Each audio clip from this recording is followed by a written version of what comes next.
Good morning, everyone. Welcome back to Coleman's Ridge Homestead. I have some incubator review opinion notes to share.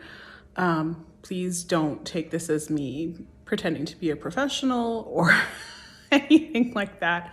I just wanted to share my experience because we now have two different styles of incubators and we're having completely different results. So it is important, I think, to get real world opinions. We noticed when we were reviewing comments and reviews on incubators online and whatnot that most of the reviews were duplicated on multiple incubators, of course, which is an indicator that it's a falsely planted review. So it's hard to know what you're buying, and they're not cheap. This isn't a $20 purchase. They're over $100 for a basic incubator. So I just have some notes that I've made comparing the two styles, and I just wanted to share that with you because I think that this sort of information is valuable for anybody who's looking to get into incubating their own chicks. So I actually have a list so that hopefully my thoughts are decently organized.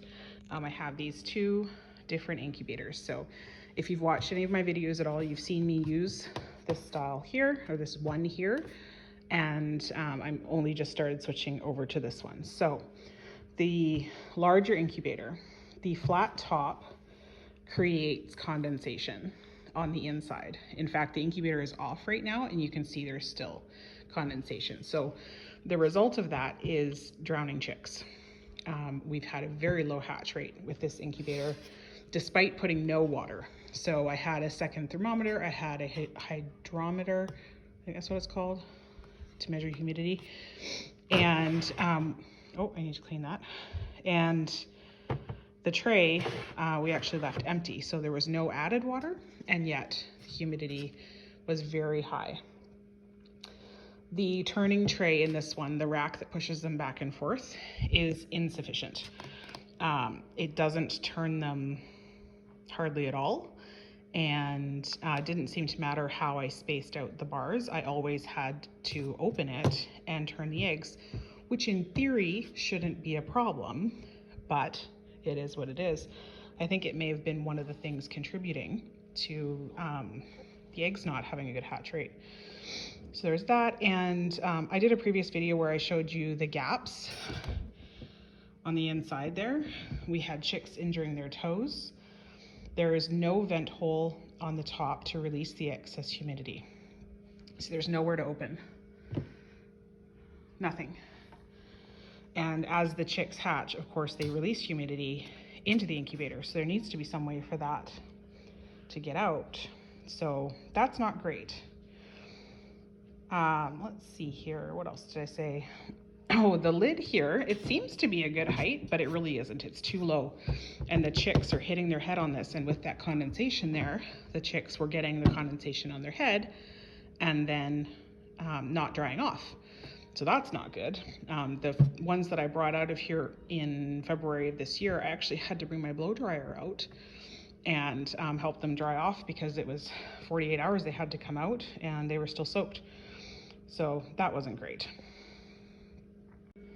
So on to this new little incubator here. So this one is only 18 eggs, whereas the big one is 36. However, out of the 18, when I ran it last, I got 16 chicks. So if I'm putting fewer eggs in and getting 4 times as many chicks out, who cares, right? So on this one, the turning tray is sufficient. I've never had to open this. There's a little plus right here. You see. You hit that and it turns all the eggs. I still put the X's and O's on just so that I can keep an eye and make sure that I know that they are in fact turning over. So that's great.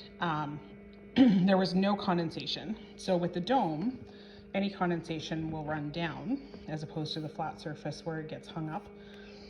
But I haven't seen any condensation on this until the eggs are actually hatching. At the back here, there is a little vent hole that you can open up. So on day 18, with my last hatch, I opened the vent, and out of the 17 eggs that were in at that time, all but one hatched. So like I said, I have some footage that I will include after I'm done nattering of the chicks hatching and whatnot. We did get 16 chicks from the last hatch, and they're all doing phenomenally well. If you're new to chicks, I highly recommend giving them not only the Pulvite in their water, poultry vitamins, but also giving them cornmeal in a dish just for a couple days. Once they've come out of the incubator, it eliminates pasty butt entirely. I don't have any chicks with pasty butt at all. So definitely do that. Just dry cornmeal. I use the lids off of like Classico sauce jars or whatever, and just put that in there. They love it. Love it, love it, love it. All right, well, I think that's all I wanted to tell you guys about that. So I'll go ahead and attach the footage of the little chickie babies hatching, and hopefully we'll have more chicks. Where are we at? Day 10? So 11 more days. I also recommend keeping a calendar with all your notes on it. Your day 0, day 1, day 2. I'm tracking 2 different sets now because I've got my hen sitting as well, and I need to know when she hits lockdown so we can move her out of the nest into a safe cage. All right, well, I hope you guys are having a great day. If you have any questions about incubators, I have a good amount of knowledge now, I think. So you're welcome to pop any questions that you have down in the comments. And if I know the answer, I will tell you. And if I do not, I will tell you I do not know. All right, guys, have a great day.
going to stop your